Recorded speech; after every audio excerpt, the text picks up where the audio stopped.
أنا عندي سؤالي هو إحنا ممكن نخترع كدبة ونعيش فيها عشان حياتنا متكررة؟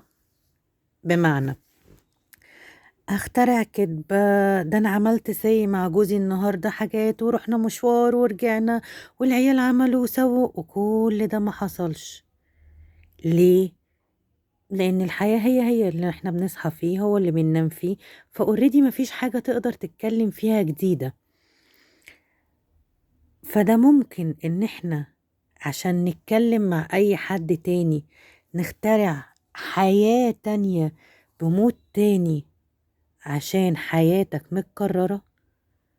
تقدر تعيش في كدبة كل يوم في كدبة عشان الحياة بكل ما فيها بتتكرر، اللي انت بتصحى فيه هو اللي بتنام فيه هو كل حاجة انت بتعملها.